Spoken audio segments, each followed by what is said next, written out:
नमस्कार मित्रांनो, अखेर एक मोठी आणि दिलासादायक बातमी समोर आली आहे।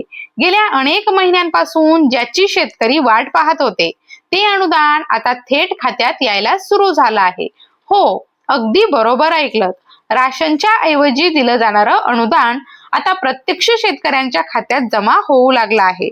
पण थांबा, सगळ्यांच्याच खात्यात पैसे आलेत का? किती रक्कम मिळणार आणि तुमच्या खात्यात आले की नाही हे कसं तपासायचं? आजच्या या व्हिडिओमध्ये आपण सगळं स्टेप बाय स्टेप समजून घेणार आहोत, म्हणून व्हिडिओ शेवटपर्यंत नक्की पहा।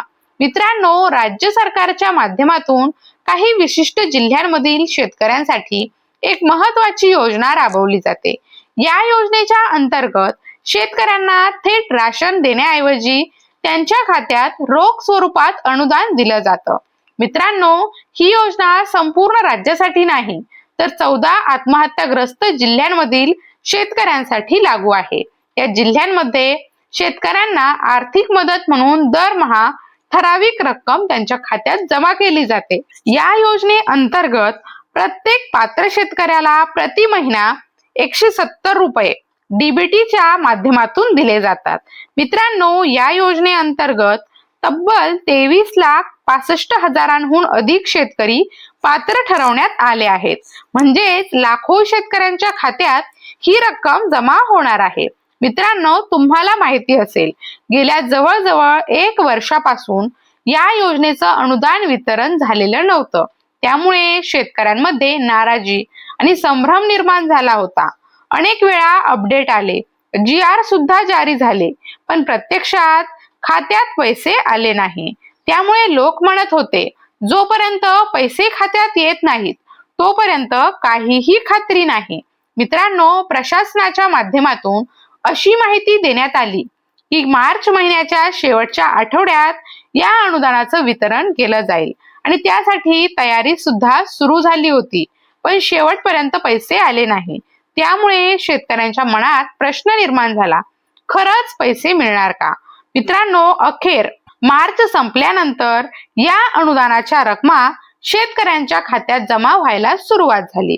जरी शेतकऱ्यांना अजून पैसे आले नसले तरी काही शेतकऱ्यांच्या खात्यात ही रक्कम क्रेडिट झाली आहे। मित्रांनो, जर तुम्ही या योजनेअंतर्गत पात्र असाल तर तुमच्या खात्यात सुद्धा ही रक्कम जमा झालेली असू शकते, पण अनेकांना अजून माहितीच नाही की पैसे आले की नाही। म्हणूनच आता आपण पाहणार आहोत ऑनलाईन स्टेटस कसं चेक करायचं। मित्रांनो, यासाठी सरकारने एक अधिकृत पोर्टल दिलं आहे, ज्याच्या माध्यमातून तुम्ही तुमचं पेमेंट स्टेटस पाहू शकता। त्या वेबसाईटचं नाव आहे PFMS public financial management system. मित्रांनो, आतापर्यंत आपण पाहिलं अनुदान सुरू झालं आहे आणि ते खात्यात येऊ लागलं आहे, पण आता सगळ्यात महत्त्वाचा भाग, तुमच्या खात्यात पैसे आलेत की नाही हे कसं तपासायचं? मित्रांनो, सर्वात आधी तुम्हाला PFMS च्या अधिकृत वेबसाईटवर जायचं आहे। याची लिंक तुम्हाला व्हिडिओच्या डिस्क्रिप्शन बॉक्स मध्ये दिलेली आहे। वेबसाईटवर गेल्यानंतर तुम्हाला एक पर्याय दिसेल, नो युअर पेमेंट। या पर्यायावर क्लिक करा।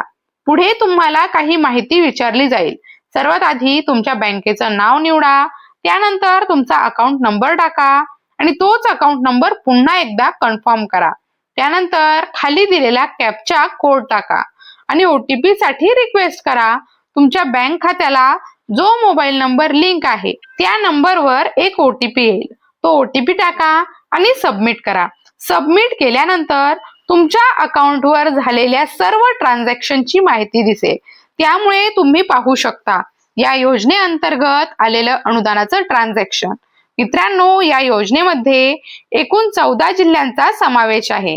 त्यामध्ये मराठवाड्यातील 8 जिल्हे, अमरावती विभागातील 5 जिल्हे आणि नागपूर विभागातील वर्धा, अशा प्रकारे एकूण 14 जिल्ह्यांमधील शेतकरी या योजनेचा लाभ घेत आहेत। मित्रांनो, एक खूप महत्त्वाची अट आहे, ज्या लाभार्थ्यांची KYC पूर्ण झालेली आहे त्यांनाच अनुदान दिलं जात आहे। म्हणजे जर तुमची KYC पूर्ण नसेल तर पैसे येण्यात अडचण येऊ शकते। या योजनेमध्ये रेशन कार्डवर नाव असणं महत्त्वाचं आहे, पण फक्त नाव असणं पुरेसं नाही, KYC पूर्ण असणं सुद्धा आवश्यक आहे। मित्रांनो, जर तुम्ही पात्र असाल आणि तरीही तुमच्या खात्यात पैसे आले नसतील, तर तुम्ही तुमच्या जवळच्या तहसील कार्यालयाशी संपर्क साधू शकता. तिथे जाऊन तुमची माहिती तपासून घेऊ शकता. मित्रांनो, तुमच्या खात्यात पैसे आलेत का? नक्की कमेंट करा. अशीच महत्त्वाची अपडेट सर्वात आधी पाहण्यासाठी आपल्या खबर लाईट YouTube चॅनलला सबस्क्राईब करा. कारण इथे मिळते शेतकऱ्यांसाठी खरी आणि कामाची माहिती. पुन्हा भेटूया नवीन अपडेटसह. तोपर्यंत धन्यवाद.